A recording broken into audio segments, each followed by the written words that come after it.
Look, Samsung is not really telling you any of this, and if you are planning to buy a Galaxy Watch 4, 5, 6, or indeed a 7, and you may have to have a non-Samsung phone for whatever reasons, there are limitations and features in place that you will not get, and I couldn't find anything online that is really compiling all of this, so here we go. I will categorize this in two different areas. Number one is features you will not get, but there's also no workaround.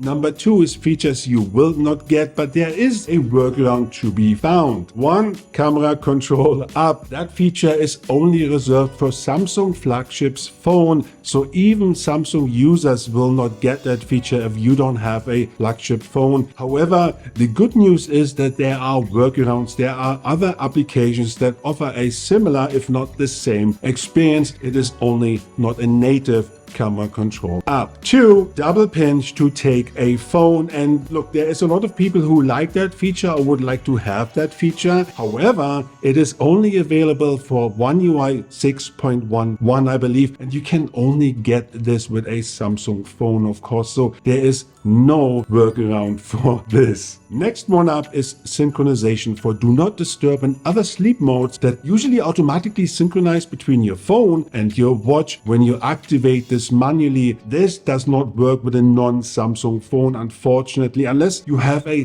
different experience, and there's also no workaround for this. Number four, which is the biggest one of them all, advanced health features. ECG, blood pressure measurement, irregular heart rate monitoring, sleep apnea detection, and yes, some of the features are not even available with a flagship Samsung phone and a Galaxy Watch due to regulations like the US, the FDA, and what have you. That's a different story. However, this you will not get with a non-Samsung phone. There's a distinction you have to make between two applications. Number one, you have Samsung Health. That works fine with a non-Samsung phone, so don't get mixed up. The application we are talking about and you will need for all these features is the Samsung Health Monitor. That is something you will not get with a non-Samsung phone. However, the good news is there are workarounds in order to get all of this. I'll let you find out how to do this by Googling. Number five, and this is an interesting one. We're talking about device diagnostics, and that has been introduced last year by Samsung. That is a diagnostic tool you can have between your Samsung phone and your Galaxy Watch, and can check everything starting from your battery life to your touch screen to your buttons, you name it, speakers, but you can only get this with a Samsung Members app, and yes, that is only available on a Samsung phone. Unfortunately, there is no workaround for this. Number six, it is a minor one, but it still is one, contacts birthday in your calendar app. So that can be shown in the default watch calendar app and tile when the watch is paired with a Samsung phone. And not many people may use this, but it is still something that you cannot get with a non-Samsung phone. However,